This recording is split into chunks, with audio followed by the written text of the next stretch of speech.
السلام علیکم ورحمۃ اللہ وبرکاتہ۔ اللہم صلی علی محمد و علی آل محمد۔ سادات کی برگزیدہ آل رسول کی برگزیدہ ہستیوں کا تعارف کا سلسلہ الغواسیون کے پلیٹ فارم سے جاری و ساری ہے۔ سادات حسنی پر ہم نے اپنے بحث جاری رکھی ہوئی ہے، اور آج ہم آپ کے ساتھ سادات حسنی کی ایک اور برگزیدہ ہستی حضرت ابراہیم الغمر بن حسن المثنی بن امام حسن مجتبی بن حضرت علی مرتضی و فاطمۃ الزہرا بنت محمد مصطفیٰ رسول اللہ صلی اللہ علیہ وآلہ وسلم کا تعارف پیش کرنے جا رہے ہیں۔ آپ کو غمر جو ہے یہ آپ کا ایک لقب ہے۔ غمر یہ آپ دیکھ سکتے ہیں، آپ کے نام کے ساتھ لگتا ہے غمر۔ اس کا مطلب ہے، جیسا کہ میں نے ادھر لکھا ہوا ہے، سخی۔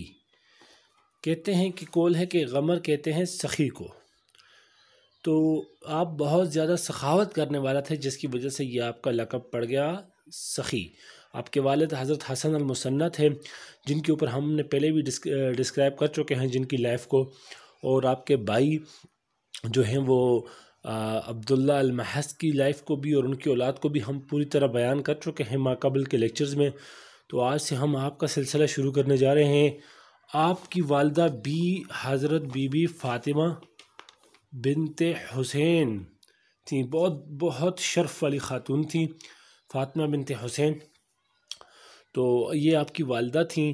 145 ہجری میں آپ زندان بنی ہاشم میں، جو کہ کوفہ میں تھا، اور منصور نے بہت سے ہاشمیوں کو اس زندان میں قید کر رکھا تھا، کیونکہ ہم جو پہلے بتا چکے محمد نفس زکیہ اور ابراہیم نے ان کے خلاف خروج کیا ہوا تھا، اور اس ضمن میں منصور نے بنی حسن کے بہت بڑے بڑے برگزیدہ شخصوں کو قید میں رکھا ہوا تھا۔ تو وہیں پر آپ کو زندہ دفن کر دیا گیا۔ آپ پہلے شہید ہیں اس کے، آپ کو زندہ دفن کیا گیا۔ اِنَّ لِلَّهِ وَإِنَّ إِلَيْهِ رَاجِعُونَ۔ 145 ہجری یوں آپ کی وفات ہے۔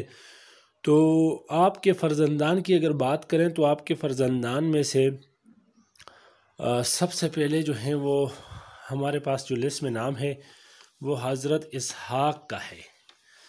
حضرت اسحاق بھی زندان بنی ہاشم میں اپنے والد کے ہمراہ قید تھے، اور بعض نے کہا ہے کہ آپ فخ میں شریک تھے، شہید ہوئے، لیکن یہ پہلا قول جو ہے وہ اغلب ہے۔ اور آپ کے ایک فرزند عبداللہ الجدی جو ہے بتائے جاتے ہیں، جو کہ فخ میں فخ کی لڑائی میں، جو کہ زندان بنی ہاشم کے کچھ عرصہ بعد ہوئی، حسین بن علی العابد کی سرکردگی میں، ہم اس کو ڈسکرائب کریں گے جب ہم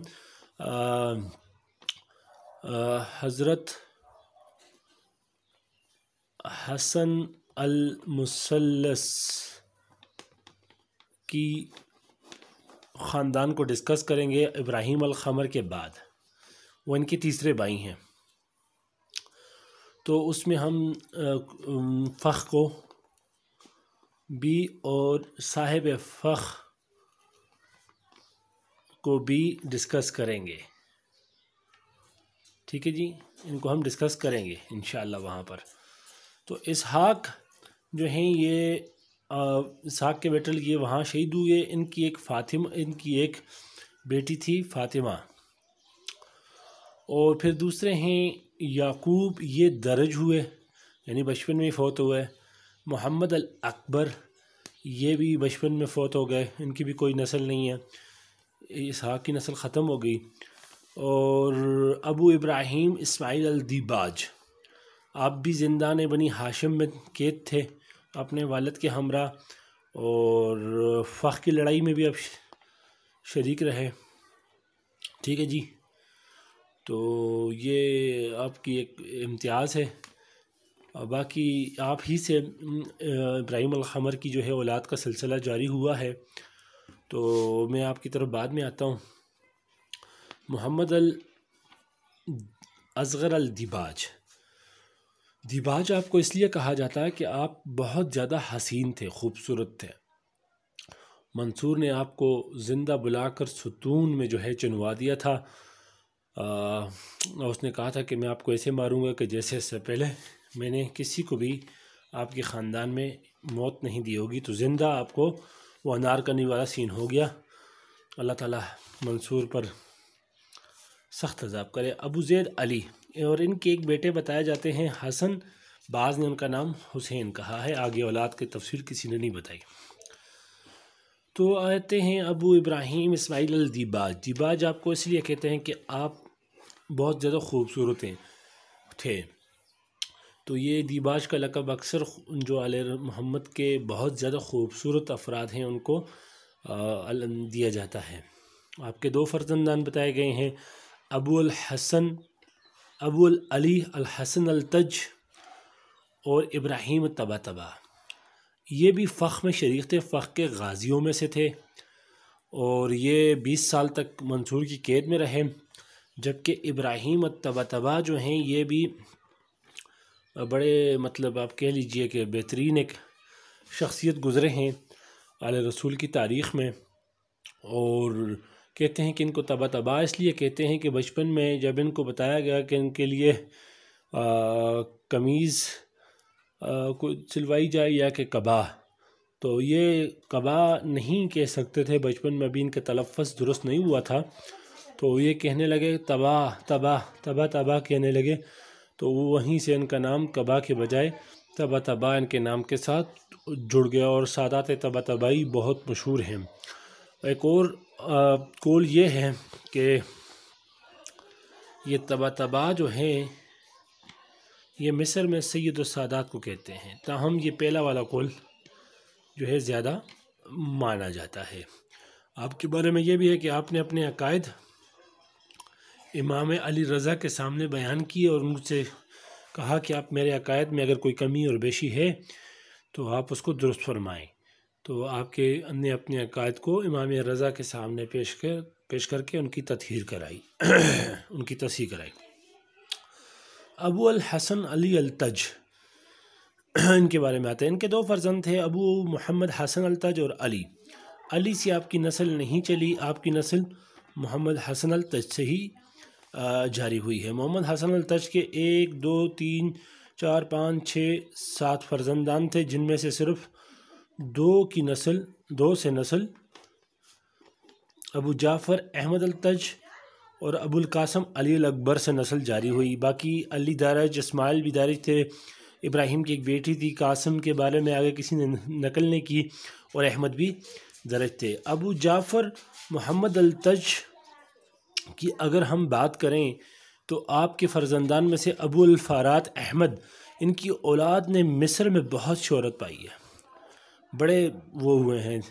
اور ابو عبداللہ حسین البربری تو مکہ و شام کے بنو بربری آپ ہی کی نسل ہیں کہلاتے ہیں۔ دوسری طرف آتے ہیں جی ہم ابو القاسم علی الاکبر کی جانب، تو ان کے فرزندان میں جی ہمیں ابو عبداللہ حسین الخطیب ملتے ہیں، یہ رے میں تھے، ان کی اولاد رے میں ہیں۔ ابو الجعفر محمد نصابہ، یہ شجراجات پر بڑے عبور رکھتے تھے، نصابہ تھے، منقرض ہو گئی ان کی نسل چل کر۔ ابی طاہر الحسن، کوفہ میں ان کی نسل پھیلی مگر پھیل کر جو ہے وہ بعد میں منقرض ہو گئی۔ ابراہیم الطباطبا کی اولاد کی جانب اگر ہم بات کریں تو طباطبائی جعفر ان میں سے درج تھے، ابراہیم درج تھے، اسماعیل، موسیٰ اور ہارون کی اولاد کو کسی نے بیان نہیں کیا، ان تینوں کی اولاد کو، اور علی بھی انقرض ہوئے، یعنی کہ ان کی اولاد چل کر آگے جا کے ختم ہو گئی۔ حسن کی اولاد بھی جاری ہے، احمد الرئیس کی اولاد بھی جاری ہے، عبداللہ کی اولاد میں سے ایک احمد تھے بیٹے میں سے، جنہوں نے 270 ہجری میں جو ہے وہ خروج کیا ہے مصر میں اور شہید ہوئے۔ 270 ہجری میں انہوں نے مصر میں خروج کیا تھا، جہاد کو نکلے تھے۔ محمد امیر المومنین کا بھی ان کا لقب ہے، ان کو ہم امیر المومنین محمد بھی کہہ سکتے ہیں۔ یہ زیدیہ کے ائمہ میں سے ہیں، زیدیہ ان کو اپنا امام مانتے ہیں۔ 100 زیدیہ نے ان کو اپنا امام کہا۔ 199 ہجری میں انہوں نے کوفہ میں خروج کیا اور کوفہ پر قابض ہو گئے، اور ان کی بارے میں پیشن گوئی امام باقر نے بھی کی تھی۔ مقاتل الطالبین میں ہے کہ امام باقر نے پیشن گوئی کی تھی کہ 199 ہجری میں ایک ہاشمی بیٹھے گا کوفہ پر اور وہ اس طرح کا خطبہ دے گا۔ بہرحال آپ کے ایک فرزند جعفر ہیں، آپ کو پھر زہر دے کر شہید کر دیا گیا۔ آپ کے ایک فرزند جعفر تھے، اور جعفر کے پھر آگے 2 فرزند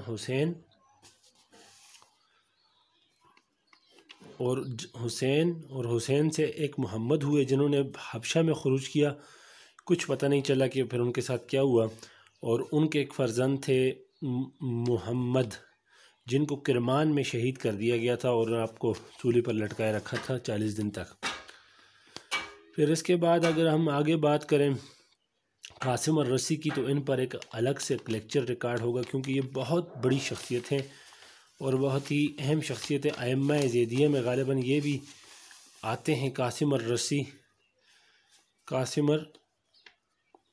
الرسی بہت سی کتب کے مؤلف ہیں، کتب ان کی بہت مؤلف ہیں۔ یہ بڑی اہمیت ہے ان کی کہ انہوں نے کتابیں لکھی ہیں، تو ان کو اوپر ہم الگ سے ڈسکس کریں گے انشاءاللہ تعالی۔ ان کی کتب اور ان کی جو ورک ہے اس کے اوپر بھی ڈسکس کریں گے۔ بڑی اعلیٰ قسم کی شخصیت تھی۔ تو آج کا ہمارا یہ لیکچر امید کرتا ہوں کہ آپ کو پسند آیا ہوگا۔ حضرت ابراہیم طبا کے ابراہیم الخمر کے گرانے پر، تو اللہ تعالیٰ سے دعا گو ہوں کہ اللہ تعالیٰ ہم پر رحم کرم اور فضل فرمائے، آمین۔